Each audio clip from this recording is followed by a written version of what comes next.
जय श्री कृष्णा।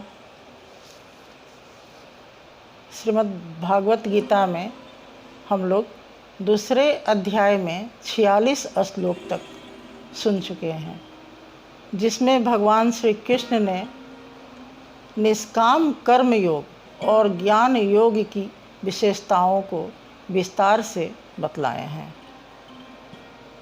अगले 47वें श्लोक में भगवान श्री कृष्ण कहते हैं, कर्मणे वाधिकारस्ते माँ फलेषु कदाचन माँ कर्म फल हेतु भूर्मा ते संगस्तु कर्मणि। यह बड़ा ही प्रचलित श्लोक है गीता का, जिसे सभी जानते हैं। कहते हैं, कर्म करने में तेरा अधिकार हो, फल में कभी नहीं। फल की वासना वाला भी मत हो और कर्म करने की अश्रद्धा भी ना हो। लेकिन यहाँ इस श्लोक को सभी जानते हैं, तो इसका अर्थ लगा लेते हैं कि भगवान श्री कृष्ण गीता में कहे हैं कि सभी कर्म को करो, सिर्फ फल को त्याग दो, हो गया निष्काम कर्म योग। यही करने के लिए तो कहे हैं। लेकिन भगवान श्री कृष्ण ने यहाँ से शुरू किए हैं कर्म करने के अंतराल सावधानियां बरतने के लिए बताए हैं। जब हम कर्म करने लगेंगे तो क्या क्या सावधानियां बरतनी है, उसके विषय में यहाँ बतलाए हैं। कर्म का सिर्फ नाम लिए हैं, यह नहीं बतलाए हैं कि कौन सा कर्म करना है। सिर्फ सावधानी क्या क्या बरतनी है, यह बतलाए हैं। तीसरे अध्याय में भगवान श्री कृष्ण ने ये कर्म कहाँ से आया, इसके विषय में बतलाए हैं। और चौथे अध्याय में कौन सा कर्म करना है, इसको विस्तार से बतलाए हैं।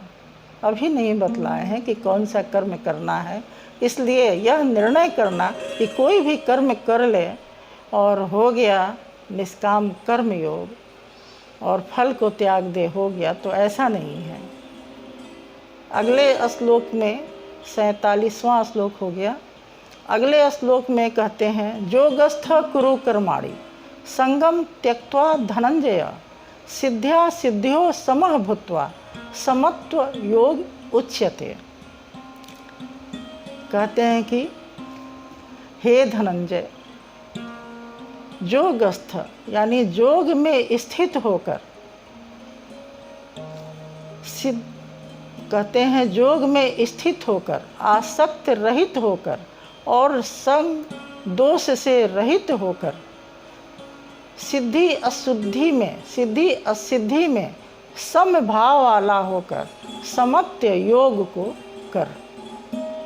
यहाँ ये भी सावधानियाँ, कर्म करने के अंतराल ये सावधानियाँ बरतने के लिए कहते हैं कि समभाव वाला होकर कर्म को कर। समत्व योग जिसको कहते हैं, योग का अर्थ होता है मेल, अर्थात परमात्मा से मेल कराने के लिए यहाँ भगवान श्री कृष्ण कह रहे हैं। कहते हैं, दूरेणा आवरम कर्म बुद्धि जोगात धनंजय बुद्धे शरणम अन्विछ कृपणा फल हेतव। कहते हैं यहाँ दूरेणा आवरम कर्म, आवरम कर्म का अर्थ होता है निम्न श्रेणी का। कहते हैं जो सकाम पुरुष होता है, जो सकाम कर्म को करता है, वह निष्काम कर्म योग से निम्न श्रेणी का कर्म है। यहाँ कहते हैं यह निम्न श्रेणी का कर्म है। इसमें जो फल को चाहता है वह कृपण होता है, कृपणा फल हेतवा। यहाँ पर भगवान श्री कृष्ण कहते हैं कि यह जो कर्म फल को चाहता है, सकाम जो कर्म करता है वह तो फल तो चाहता ही है। पीछे हम लोग सुन आए हैं कि अनंत क्रियाओं का विस्तार कर लेते हैं और शोभा युक्त वाणी में सबसे कहते भी हैं, जो भी कर्म करते हैं उसकी फल की याचना तो पहले ही कर लेते हैं, कर्म करने से पहले ही, तो वह कृपण होते हैं। भगवान श्री कृष्ण यहाँ कहते हैं वह दीन होते हैं, वह गरीब होते हैं। अमीर कौन होता है?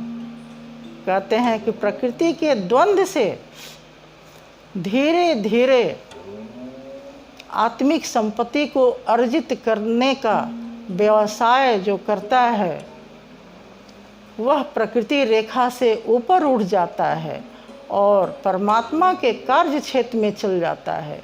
वह आत्मिक संपत्ति को अर्जित करने वाला होता है, वह धनंजय है।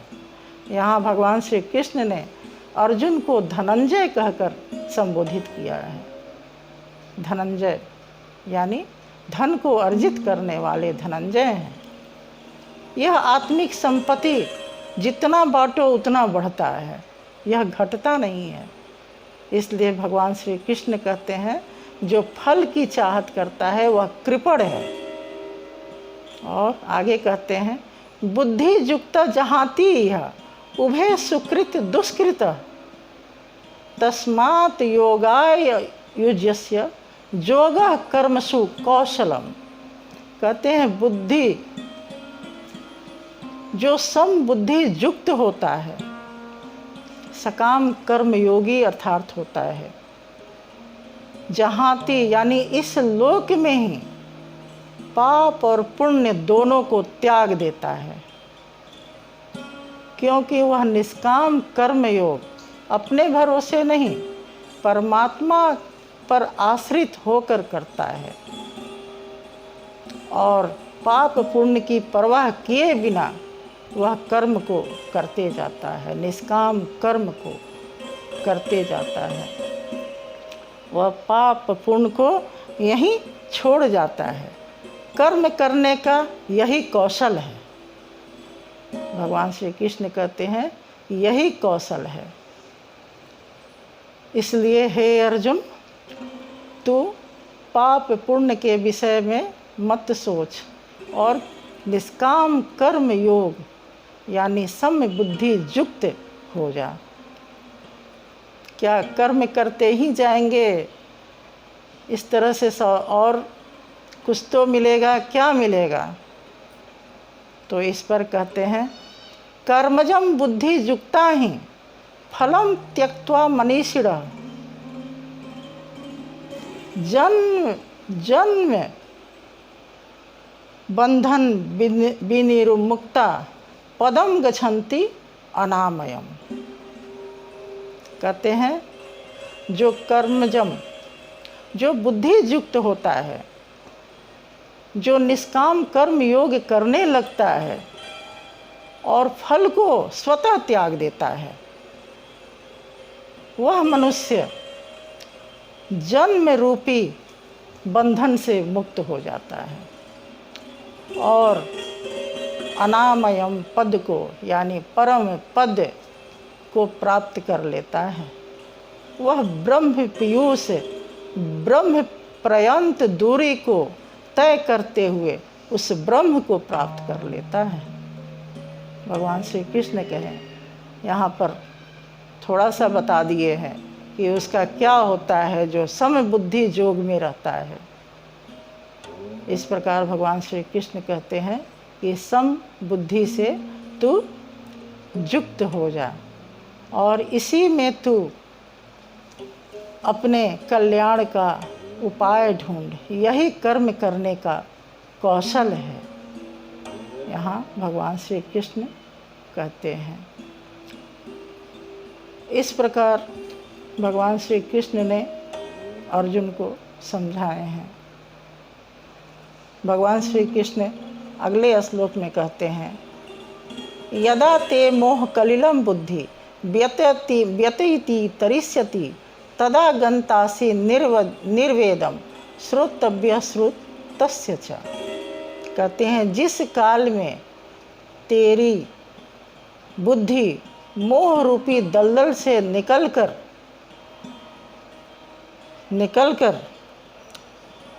सुनने और सुनने वाले वैराग्य को जान जाएगा, उस काल में तुम स्थिर बुद्धि वाला हो जाएगा।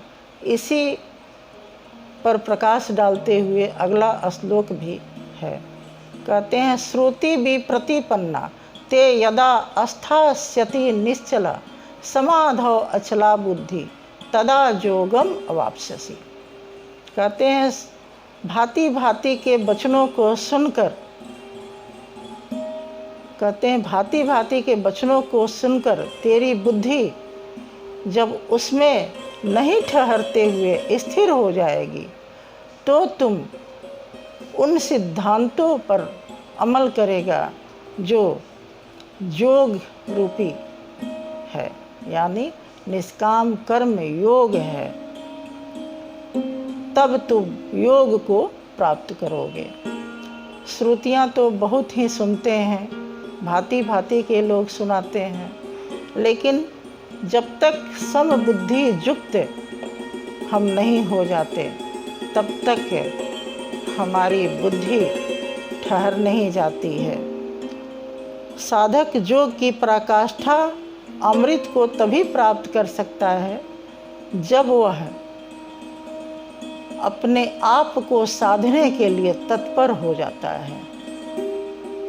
इसलिए भगवान श्री कृष्ण कहते हैं कि मोह रूपी दलदल से निकलो और अनेक भांति भांति के श्रुतियों को सुनने से अपने आप को बचाते हुए सम्य बुद्धि योग में लग जा।